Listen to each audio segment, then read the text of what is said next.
wanted to show you one of the craziest things I've built in Kerbal Space Program. I call it the M3000 because it can shoot I-beams 3,000 meters at least, sometimes up to 5,000 meters. Started building this thing because I had the idea of shooting objects into space from the surface of Kerbin, like an orbital cannon. And as it turns out, it's quite difficult to do that. You need something like 200 or 300 engines to launch even a small object into orbit, and there are a lot of challenges with heat and speed limitations in the physics model. So stuff will just blow up if you try to shoot it into space. But I found that I-beams can tolerate quite a bit of heat and have a high impact tolerance, so they make ideal projectiles, and ended up, after just a lot of experimentation, building this thing. So let's give it a try. I'm going to bring up the nav ball, and it's basically a rover with a bunch of the largest rover wheels, the Rove Max. It's got some drills in the back. You're probably like, what the hell are those for? You'll see, and it's got some gears there. Fan, just because.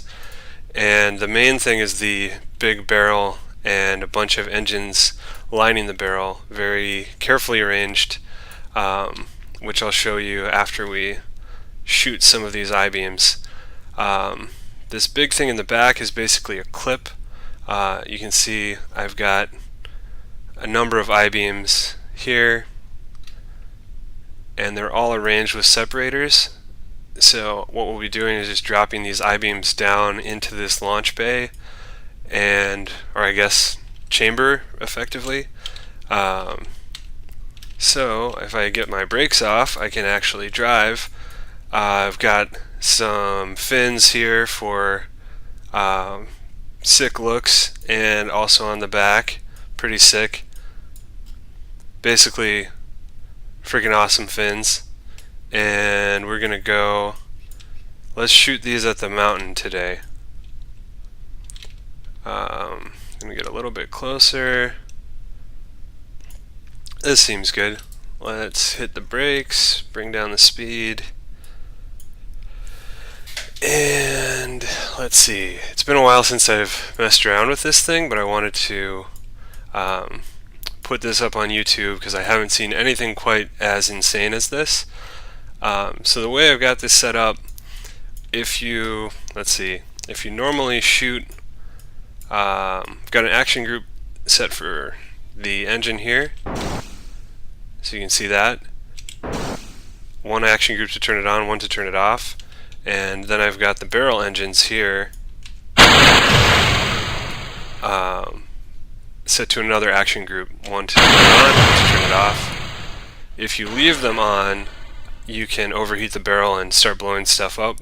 So you have to do short bursts, and I basically fire this engine, and you can see when you fire everything, you get pushed back quite a bit. So even with the brakes on. So I developed this basically an anchor system. So these drills pop into the ground, the gear pop up, wheels are off the ground. Now you can shoot this thing. Stage one of the beams, so you can see here. So that beam is in the chamber, and we've got that carefully arranged. These are structural fuselages, and on the inside we've got the smaller I-beams very carefully positioned so that they kind of act as a barrel to guide the larger I-beam. And we are going to try, I'm going to throttle down because I don't want to blow the I-beam up. Right about here should be good. So we're going to go 3 and then 5. Those are my action groups.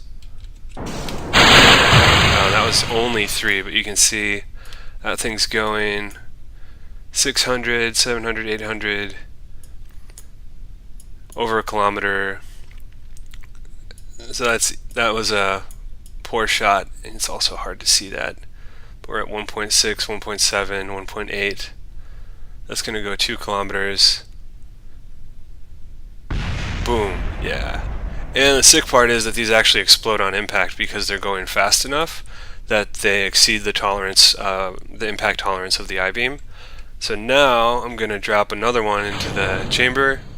We will, this time I'm going to do the barrel action group first, then push the I-beam up the barrel, and we'll see if that gets any better. Here we go. And you can see we blew it up. So that was not what we wanted to do. I'll drop the throttle a little bit. Drop another one down the barrel. Occasionally these things get stuck and you can actually end up blowing up the entire barrel. Here we go. So we'll do 5. There we go. That thing's moving. Got a weird spin on that one. But it is going. 1.2, 1.4. You can see that was going quite a bit faster. That made it almost 2 kilometers. Make sure I didn't drop one in. Sometimes I forget, and you don't want to drop 2 of these down the same, then you're destined for explosion. Let's try firing again.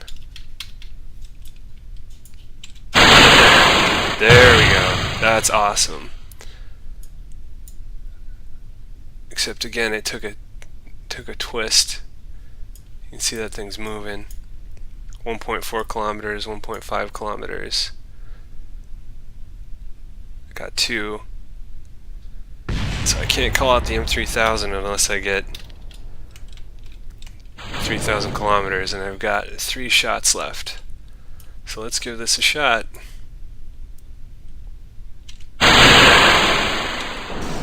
Oh, it got stuck. Yeah, it got stuck. Alright.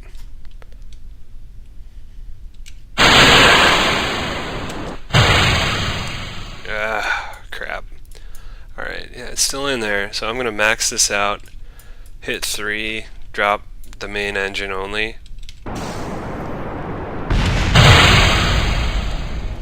And I think we cleared the barrel. Looks clear. I think we blew the thing up. One more chance. 2 more chances. Here we go. Let's see what we can do. That was nice. I think this is going to be the one. That is nice. That's awesome. 1.3, 1.4.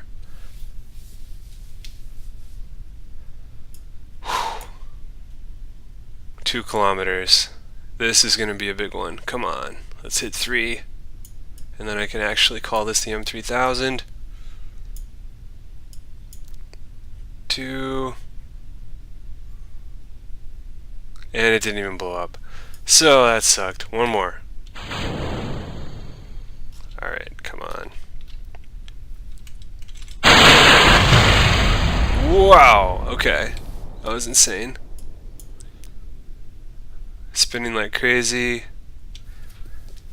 So we might not get one at 3. Where the hell did that thing even go? It's so hard to see.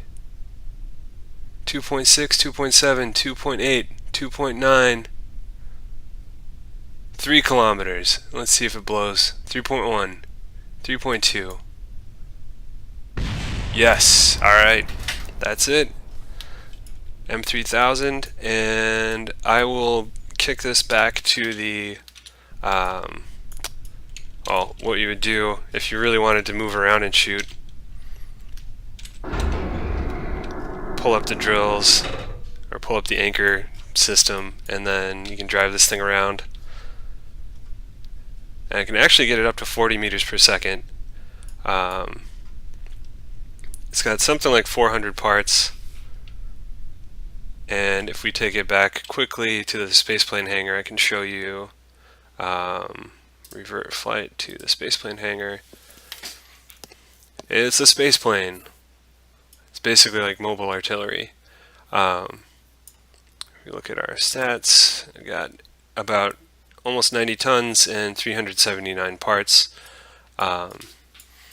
Taking a look at the barrel again,